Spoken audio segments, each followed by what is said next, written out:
Welcome to Voices of the Community, which explores critical issues facing Northern California communities. We introduce you to the voices of community thought leaders and change makers who are working on solutions that face our fellow individual community members, neighborhoods, cities, and our region.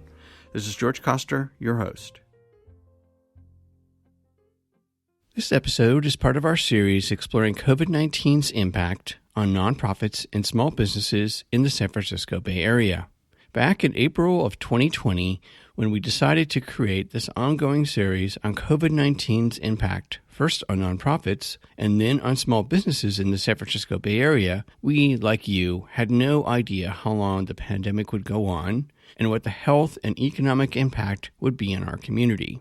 Going into 2021, the pandemic is now killing more people, shutting down more nonprofits and small businesses, along with wiping out the livelihoods of families, neighborhoods, and communities. We will continue to shine a spotlight on the nonprofits and small businesses that make up the fabric of our community, along with the founders and staff who are struggling to deal with the impact of the COVID-19 pandemic on their operations, services, and sustainability until we can all get to the other side of the pandemic. Along the way, we will also share with you all the amazing solutions that our nonprofits, small businesses, foundations, and government leaders are working on to help us all get to the other side of the pandemic and come together to rebuild our communities with more economic, social, and environmental equality. What is very clear is that business owners are challenged right now in a way they never have been. I'm open, I'm closed, I'm indoors, I'm outdoors. PPE, what is it? What do I do with it? Who do I give it to? So many challenges right now. And our goal is to really help as many of these small businesses weather this storm, so to speak, as best we can. And for that reason, I like to encourage the businesses to reach out to us, especially work with a business advisor. This is the District Director of the Small Business Administration's San Francisco District Office, Julie Clowes. Over these 10-plus months, we have been sharing the voices of small businesses and COVID-19's devastating impact on their survival. With the latest round of federal funds now being deployed, we wanted to host Julie to help guide our listeners through the funding opportunities available to both nonprofits and small businesses. I am joined remotely via Zoom by Julie Clowes, the District Director of the Small Business Administration's San Francisco District Office. Thank you for being here, Julie. Thank you for the invitation. I think the SBA is kind of one of those government departments that for a lot of people see it as a black box where it's going to require all these forms, all this information I don't have. So I think it would really be helpful if you could provide a background on the SBA here in San Francisco, that's the district that you manage, and how you work with small businesses and really now nonprofits. Absolutely. I do think there's a lot of preconceived notions about who SBA is, what they do, and who we help. But we are a federal agency. We're an independent agency. And our sole mission is to help businesses start and grow and continue to prosper. And we do that offering a variety of programs and services. Can kind of break those into 4 buckets as an easy way to talk about it. So there's the access to capital bucket, which maybe we're most known for, but we actually have programs that go from microfinancing, loans of $50,000 or less, all the way on up through venture capital. And then our bread and butter program kind of is our loan guarantee program, which is loans through commercial lenders up to $5 million. We also have government contracting assistance. So we help with federal certifications. We actually work behind the scenes with other agencies, trying to get them to utilize small businesses as their contractors. So we do a lot to help small businesses kind of break into federal contracting and be successful. The third bucket we have is business advising, free business counseling, and low and no cost training. And honestly, I think this is probably the most invaluable service SBA offers. So through our network of grants and resource providers, you may have heard Small Business Development Center, SCORE, Women Business Centers, and a Veteran Business Outreach Center, we provide free business advising. And, especially in these challenging times right now, this is an invaluable resource for businesses. You will never be charged for the advising services, and you can talk about any issue that you have that's pressing. Or if you want to strategize with somebody, look at them as a free advisor to help you think about your future and how you weather the rest of this COVID pandemic. And then the fourth bucket, which has kind of been the theme for the last year, is our disaster assistance program. We typically will go in on declared disasters and provide financial support, loan support to cover uninsured losses and to help with economic injury for small businesses and nonprofits. That has now become kind of the focal point of the assistance, the COVID recovery assistance for small businesses and nonprofits. So as a district office, we're here to kind of administer some of these programs, do some oversight, but really more of a grassroots level of SBA, engage with the community, engage with our small businesses, and make sure that they are tapped into the resources that can benefit their business. Thank you. That was a really great overview. I think one of the big questions that people have is, does anyone know how many small businesses in San Francisco and or the San Francisco SBA district that you're working with have actually either gone out of business or estimate would go out of business? So I know it's one of those moving targets. What are your thoughts? Right. It's a question I get asked a lot, actually. And unfortunately, it's not data that we track as SBA or that I think we even have a reliable source to give us, real-time data. What is very clear is that business owners are challenged right now in a way they never have been. I'm open, I'm closed, I'm indoors, I'm outdoors, PPE, what is it? What do I do with it? Who do I give it to? So many challenges right now. And our goal is to really help as many of these small businesses weather this storm, so to speak, as best we can. And for that reason, I like to encourage the businesses to reach out to us, especially work with a business advisor. Let us help you navigate through COVID, understand the rules, understand what programs you might benefit from, whether they are from SBA directly or whether it's from states or local partners. There's a lot of information out there. And I think the one thing I love businesses to take away from this is that they can reach out to us. They don't have to do it by themselves. Let us please help you. That's a great segue into one of the reasons I wanted to have you on the show was we had, for lack of a better term, CARES Act 2, right, roll out finally on December 27th. And now it includes more funds for nonprofit small businesses. There's a whole shuttered venue, which means a lot for some of the folks that have been in this show, like Z-Space, for example, or Music at Cole Mansion. So could you walk the audience through what are some of the programs? And I think everybody's heard about the PPP program, but there is and everyone loves acronyms, EIDL and then an EIDL Advanced or /Target. Could you walk us through what are some of the programs right now that are available? And then we'll segue into some of the common issues that you've seen folks struggle with. Sure, absolutely. There is a myriad of programs out there right now. Some are programs you might have been familiar with this past summer, and others are new. So I like to break them into two different categories of programs, one being like debt deferment and relief programs, and the other bucket being loans and grants. One of the things that gets very little attention, and I think is a tremendous benefit, is the SBA debt relief program. That's actually where SBA is paying principal and interest payments on existing SBA debt holders. So they could be through our 7A program, our 504, or even our micro lending program.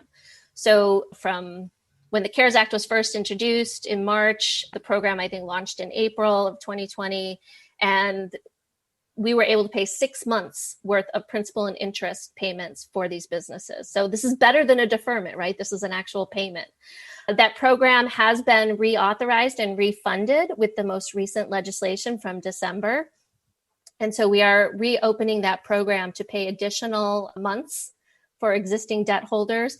And then there's also going to be a pathway for some new debt holders to enroll, and also some people that fit targeted parameters, smaller businesses, minority owned, et cetera, will also have additional options to have additional payments made for on their debt as well. But talking about the loans and the grant programs, obviously Paycheck Protection Program has received probably the most press, but it is not the only program. And I dare say for some businesses, it's not even the best program for them. It's maybe not the best fit. But that one is now available, open. Any participating lender can submit applications to SBA. The unique twist this time around is that it's open not only for people to apply for their very first PPP loan, but if you had already received a PPP loan in 2020 and you meet the new criteria, you can also apply for a second PPP loan. To apply for your second PPP loan, We are going to look at some additional eligibility criteria. We're trying to target the hardest hit businesses. So it includes not only being an eligible entity, of which a lot more nonprofits are now eligible as well. So that's good news. You have to also have 300 or less employees. And you also have to show a reduction in your gross receipts between 2019 and 2020. So the second PPP loan is an option for many businesses, but there is going to be an additional demonstration of the need for those businesses. So that, again, open for any participating lender, is now available to submit applications. The EIDL program, or Economic Injury Disaster Loan Program, was the first program out the gate in March of 2020 and continues. It remains open for people to apply for their first time. Fortunately, at this time, there's no ability to apply for a second loan, but any first-time applicants can still apply. The difference between this one and the PPP is that it is a working capital loan. So it can be used for pretty much any business expenses, where PPP is obviously focused on payroll, although you can use it for some other authorized expenses. The EIDL program is really working capital for any of your business expenses, including payroll. And that one is a loan. It does not have a forgiveness component like the PPP program, but it is on very favorable terms. So 3.75% interest for small businesses and 2.75% for nonprofits with an automatic 30-year term. So that is a loan you would apply for directly from SBA on our website. And then we have two new programs that are coming down the pike that are both grants. So the Shuttered Venue Operators Grant is starting to get some publicity. And that is something that's not yet open for anybody to apply, but we do have a lot of information available on our website, the sba.gov. And we will continue to be putting information out about that. It is a brand new program, so it does take a little bit of implementation before we launch, but there is enough information on our website. I think you can go in, see if you think you qualify for it, and then how to calculate how much you might be eligible for under this program. So again, you can start getting some information so that if you qualify, you can start to make decisions about whether this program or one of the other programs might be best suited for your needs for your business. The Targeted EIDL Advance is the other one that is similarly named to the EIDL Advance that was available in the summer of 2020 until it ran out of funding.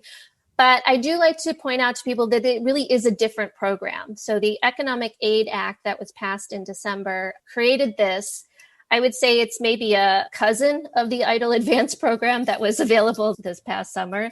So it is a program that is not open for applications just yet, but I do encourage businesses to go and look at the website, again, sba.gov, and start to look at the parameters about how this program is going to come available when it is. It's going to open in phases. And you will see that this Targeted EIDL Advance Grant is only available for businesses that meet certain criteria. So the low income areas and showing the revenue reduction again between 2019 and 2020. SBA will actually be messaging a lot of our prior EIDL Advance recipients and or applicants before the funding ran out. So I do want people to go read the details to see how this program is expected to be unveiled and know that if they had applied for an EIDL Advance in the summer in 2020 and maybe did not get the full $10,000, they should receive a direct message from SBA with further instructions related to the Targeted EIDL Advance. And then similarly, if they applied for the EIDL Advance, but the funding ran out before we were able to make an award to them, those individuals and businesses will also be messaged directly. So there's still a lot happening. There's a lot that's available. Today, you could apply for the EIDL program, the EIDL loan. You could also apply for a PPP loan, whether it's your first one or your second one. The two grant programs, though, are not yet open for applications. Thank you. That was a lot of really wonderful information shoved into a very small amount of time. I want to turn to you and your staff, obviously, to your point, working with lots of small businesses and now small nonprofits. What are some of the common issues that you and your staff have identified that people struggle with? And also, how can folks prepare to make the process easier and then hopefully more successful? Sure. I think the issues tend to morph over time. As we go through the process, we're seeing different types of questions. We still do see a fundamental problem with trying to figure out which program, like understanding what is EIDL all about, what is PPP all about, and how do I figure out which of these programs is best for my business. As it's easy to do with all this information being pushed out at people on a constant basis, it is easy to confuse the two and maybe not fully understand which program they're actually applying for. So we've been helping people understand that. Also, with the EIDL program, some businesses were declined and they received a letter as such. But with the EIDL program, a decline is not necessarily fatal. It's really SBA saying, we need more information about you before we can make the loan decision. So they have a reconsideration process. And this is confusing for a lot of borrowers because if they've had a loan decline, they think they're done. But there is a process, and we're trying to help a lot of those borrowers understand, what additional paperwork or information SBA needs and how they can submit that. That's been a big part of what we've been helping with in the last several months as well. Then also just helping people find the right resources. When the PPP program was launched in April in 2020, the big push was, how do I find a bank that's offering the program? And it did highlight a problem that a lot of small businesses were unbanked. And so trying to find resources, maybe non-traditional financial resources that were eligible to offer the PPP program, to match them with those resources so that they would have access to the program. And some of that still continues today with this relaunch, if you will, of the PPP program. I think there's a lot that businesses can do, even if you're looking at the Shuttered Venue Operators Grant, for example. It's not open yet. Tips that I would say is please prepare and make sure you have your 2020 financial statements. I would make sure you have that and have those ready. For pretty much any of the programs you're going to apply for, you're going to need your 2020 financials. If you're having difficulty putting those together, or maybe you have financials, but you're not as familiar with working with them, this would be a good time to reach out to one of our business advisors also to let them help you take a look at what you've assembled, take a look at your 2019 financials and your 2020, so you can start making some of those calculations about revenue reduction, et cetera, so that you do have that information readily available to you when you either want to apply for PPP2, for example, or the Shuttered Venue Operators Grant. I also do recommend that even though your 2020 tax returns are not due, you might want to do a draft version of your 2020 tax returns. I'm not saying you have to submit them to the IRS just yet, but I would go through the exercise of assembling a draft version of your 2020 tax returns in case you do need to produce them as supporting evidence for any of these programs.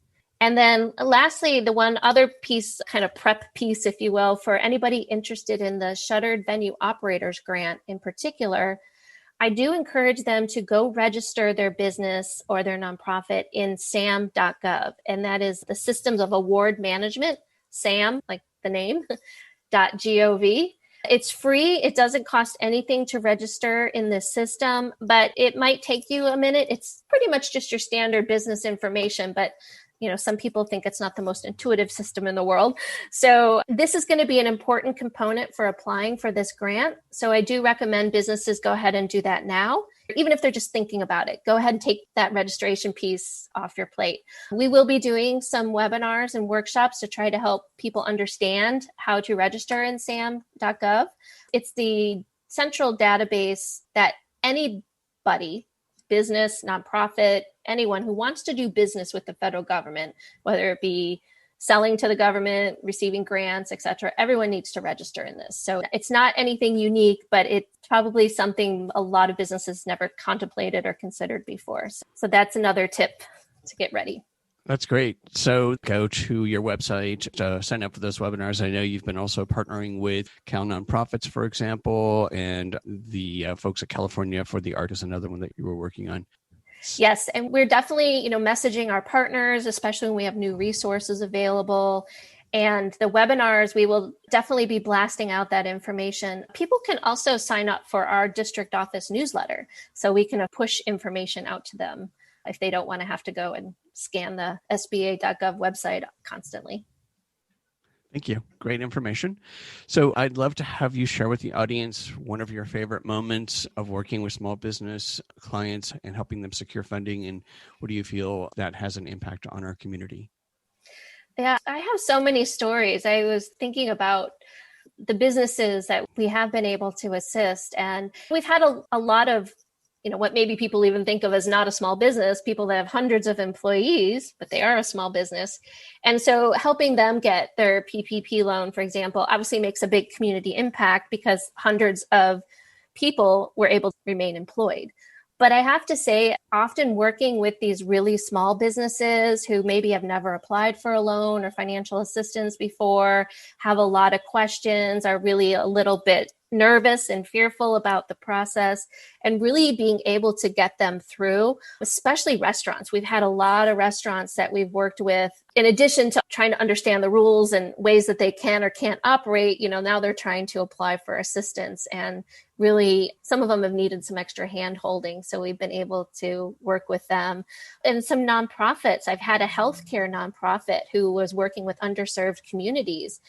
And they were really nervous about the PPP loan application process as well, and was able to work with them. And they got the financing, and they were so grateful. For them, it made the difference between really shutting down or streamlining and offering very few services. And this is a healthcare organization in the middle of a pandemic. We don't want them shutting down, right? We want them to be providing services to these vulnerable communities that they work with. So that was a really happy moment to be able to know that some of these things could continue without disruption. But there's a lot of stories. And I had one woman who she actually was able to get the debt relief program that I was talking about. She had just bought a new building for her business and was retrofitting it and all of that when the pandemic hit. So construction became a challenge, and she was afraid she wouldn't meet her deadlines in order to have the loan. And we were able to work with the lender and with her, and then with the city, with some of the permitting departments, and make sure everybody had the information. And we were able to enroll her in that program. And she's actually ones that made me teary-eyed, because she emailed me and she's like, after all of this, she's like, I think I forgot to say thank you. But she's like, thank you, thank you. She's like, I only bug you when I have a problem, but you really saved my business. And I'm getting choked up even talking about it. So that's the kind of stories that that's why we do what we do. Thank you. Wonderful story. So much of our small businesses and nonprofits have such an amazing impact on our community, which leads me to my final question. And that is, what are some of the positive things that you could see coming out of the crisis to support our small businesses and nonprofits and help them secure funds, and perhaps more alignment and partnership between federal agencies like the SBA and our San Francisco Mayor's Office of Workforce and Economic Development, for example, or our Chamber of Commerce? So what are some of the great things you could see coming out of this? Sure. I boil it down to two different things. Innovation being one.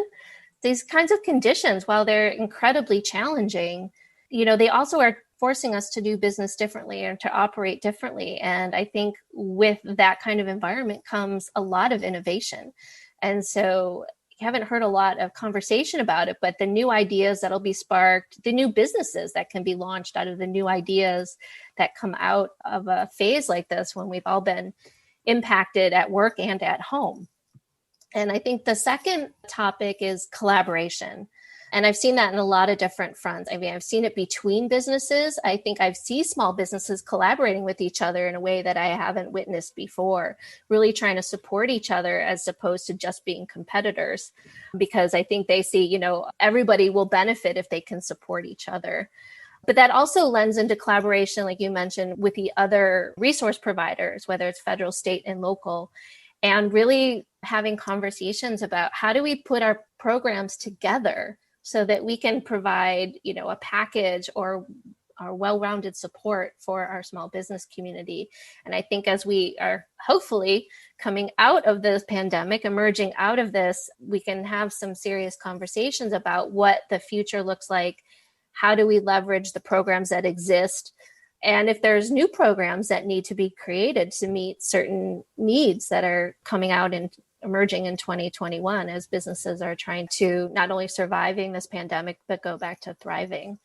And looking at the landscapes, if you look at a city like San Francisco, it's going to have some dramatic changes because of this pandemic. And again, how can we support these businesses that are still here, help new businesses emerge, and keep our small business community thriving?